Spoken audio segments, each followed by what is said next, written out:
Great to have you along for the ride. Thanks a lot for stopping by. Really glad to have this man on. He's got a book out called The Son of the Cali Cartel. His name is William Rodriguez. William, how are you? Good to see you.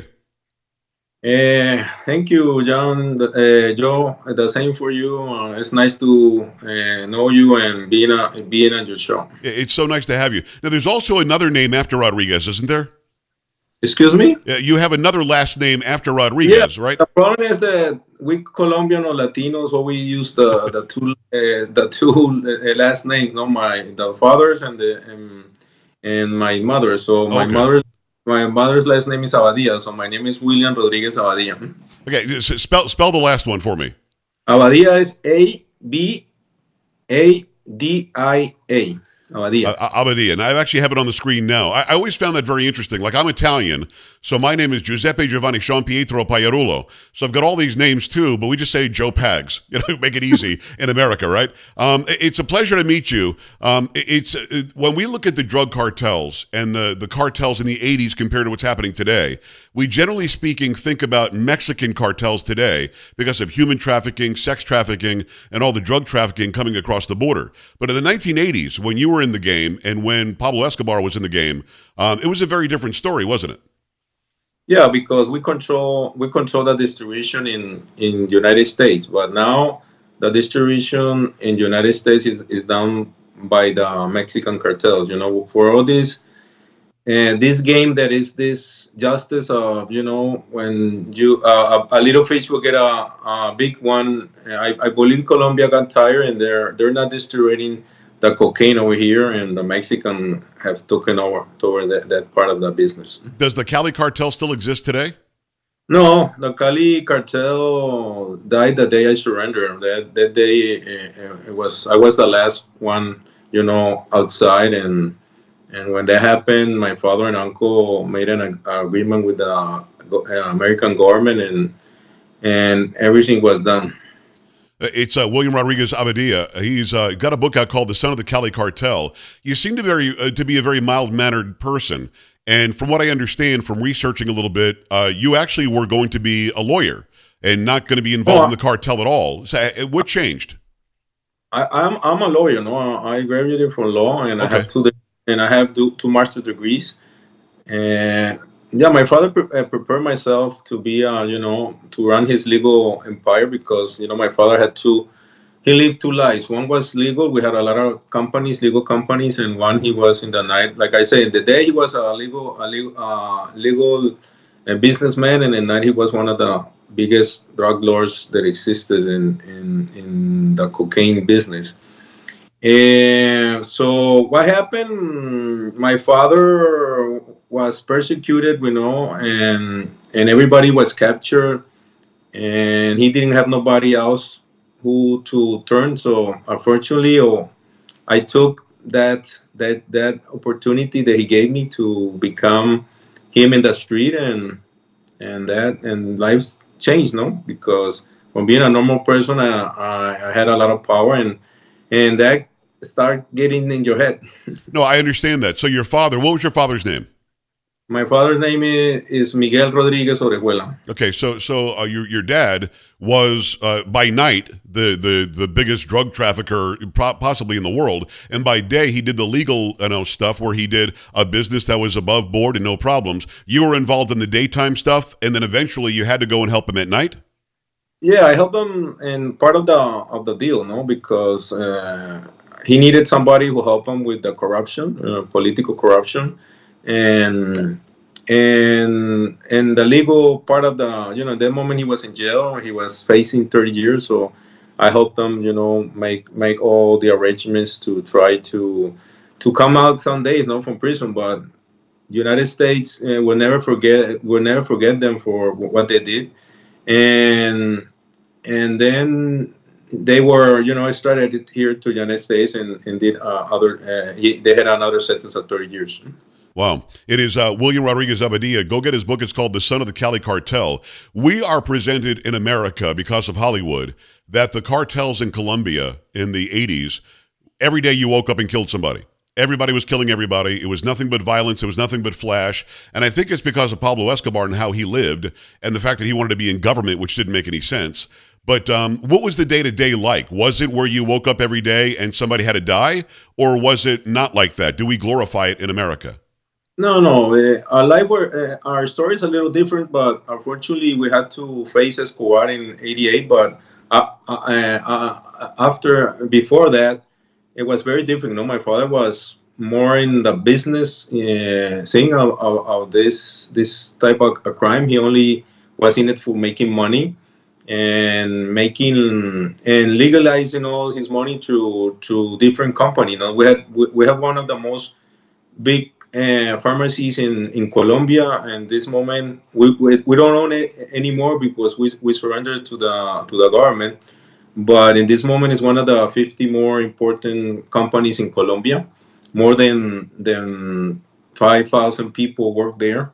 So we were different in that the way we saw our business. A bandit is a bandit. Whenever you do something wrong, you have to face the consequences. But Right.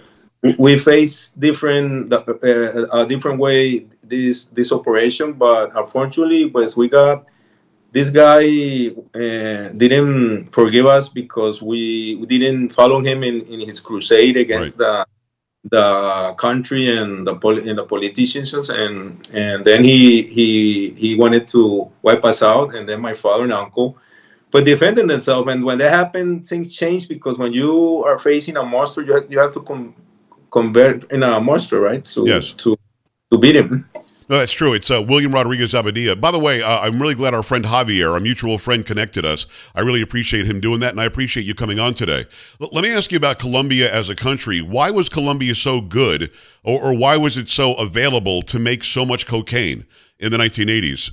I know that there was a demand here, and the usage of cocaine here really fed the billions of dollars in cocaine that was being managed. But why is Colombia? Is it the way that the grass grows? Is it the No. tropical atmosphere? Why was Colombia the right country?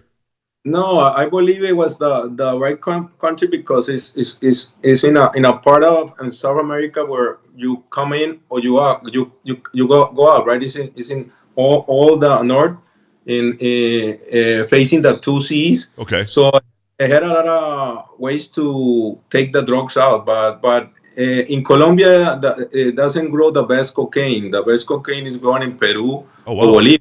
But the Colombians took over that business, and because when people think about Colombia, they believe drug trafficking starts in Colombia and finish in Colombia. But no, we started that in the '70s, So it was and because it was easier to transport it from Colombia because of where it is geographically. yeah, yeah, that's why United States wanted Colombia to like a strategic part because there you control what comes out and what comes to South America.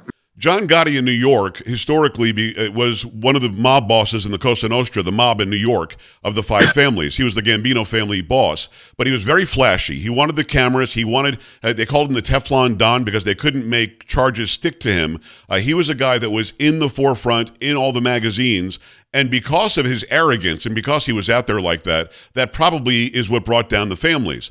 If I see Pablo Escobar as a similar guy that wanted the flash, wanted the cameras, wanted the notoriety, and even ran for government and wanted to be the president of Colombia or something. So if not for Pablo Escobar, might the cartel still be in action today?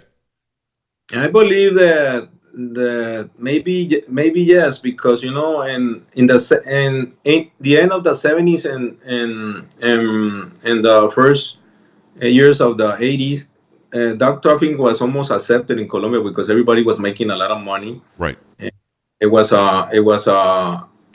Colombia is a very poor country, and there were no opportunities, so everybody was making huge amounts of money. The banks, the people who sell properties, everything. And then this guy, like you say, started, believing he could be president of Colombia, and I believe it was his worst mistake, and changed all that, no, because he started violence crimes against politicians, putting bombs, killing innocent people, and then what? And one day was almost accepted as legal in Colombia. It became like satanized everything, and everything fell apart.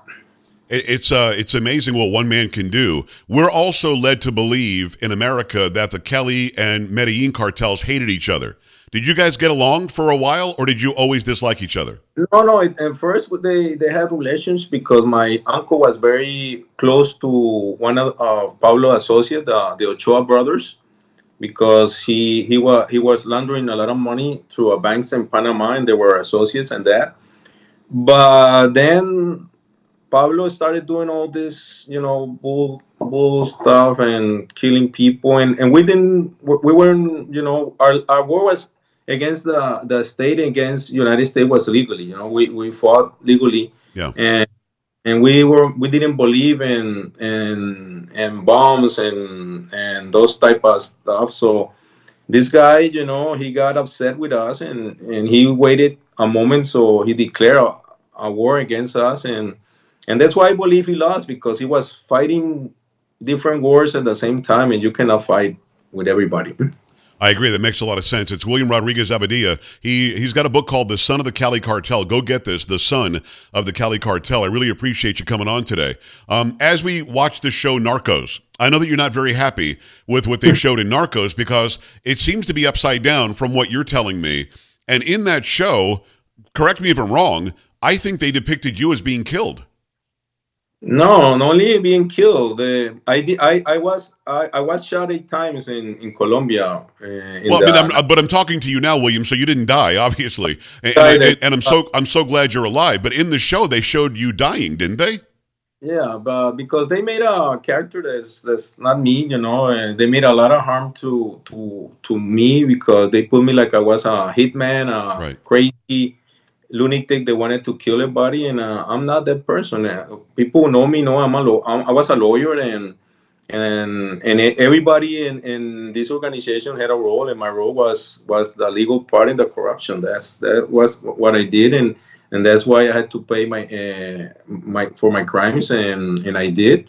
But that show really do a lot of harm to me, because it's I done a lot of bad things, but I paid for them. But I was not a killer. Yeah. No, and that's not okay to act like you were. Now, they did change the first name, but they still used the last name, Rodriguez. And they said that you were your father's son. So it was definitely about you. And if you see 6 months before that show, they were using my name. Oh, The William Rodriguez is gonna be interpreted by this guy, So in the end, and then the only thing they did in the end was, no, this was not the real William Rodriguez, but there was a little article like this, and they were doing promotion for more a year of this on this show, and they make a lot of harm, and not only to me, because when you see this kind of shows, really they're glorifying this activity, yes. because there are 10 chapters, and 9.5 are glorifying, and one and half a chapter you die, or you go to prison. But Right. in the first, you're glorifying, look, saying to the kids, this is the way. So people unfortunately look up to us like we were, special people, and we're not. We're people who bleed, people that made a lot of mistakes, and Yeah. that's why we pay the bad consequences of our decisions. I'm glad you said that, because I think a lot of people are confused. William Rodriguez Abadia, get his book. It's called The Son of the Cali Cartel. Compare the cartels in Colombia in the 80s to the cartels today when it comes to human trafficking and sex trafficking. Like the Mexican cartels, they will kidnap somebody, hold them for ransom, or cut their heads off, or they will take little boys and little girls so that adults can get across the border illegally. They're in a whole different business, aren't they? Yeah, but in Colombia, part of the drug trafficking was that way. Pablo was a very violent people, and a violent man, and then other organizations had done a lot of crimes, because they were not drug traffickers. They were thieves. They wanted to rob everybody, Yes. and maybe those are the ways they're doing now in Mexico. No, I don't know a lot about that. What I hear and what I read, but in the end, nobody can survive. No, you can survive 10 or 15 years. I believe my father's organization was the one that survived more, but in the end, you're gonna lose, because it's a war against United States, and in the end, you lose. So sometimes I tell people this story. When my father had more money and more power, he had to hide in walls in apartments. So that's the life you want. I don't believe that's the way. Maybe I found out the hard way. Maybe in one part of the story, I believe because I was, a loyal soldier fighting a war against my family. But in the end, when you have to suffer a lot and you have to see your kids suffer, your wife suffer, and in the end, it doesn't pay off. Yeah, no, absolutely right. William Rodriguez Abadia, get his book. It's called The Son of the Cali Cartel. Let me ask you this, and we don't have much time here, but did the United States government, did the CIA work with you guys in any form or fashion? They work by us, but different. They were working with a group that we were Okay. finance the Pepes against Pablo Escobar. In the end, everybody knows that my father, uncle, and the Cali Cartel were the guys who let's say 100%, 60% was the ability to get money, get information, and that's why Pablo was killed. Did you guys get Pablo Escobar, or did the United States get him? No, there was ours, and everybody knows that. And Yeah, but there's a we're told that we got him. no, no, no. That's not the truth. The Pablo Escobar was killed by what a mix of people from my father's organization called the Pepes and the police of Colombia. Amazing history. I'm so glad that you're out now. I'm glad that you've turned a new life. You're no longer anything like that, and you know that it was wrong what you guys were doing back then. And I love that you've got a book out. It's called The Son of the Cali Cartel. William Rodriguez Abadia. William, will you come back on the show again? Whenever you need me, Joe, I'm here for you and people, and any question that people wants to answers. I'm here to help you. And yeah, buy the book and find out the real story of the Cali Cartel. It's not what Netflix told. No, it sounds like it's very different. The Son of the Cali Cartel. It's William Rodriguez Abadia. Thank you, William. I appreciate you. We're Thank back you. after this. Stay right here.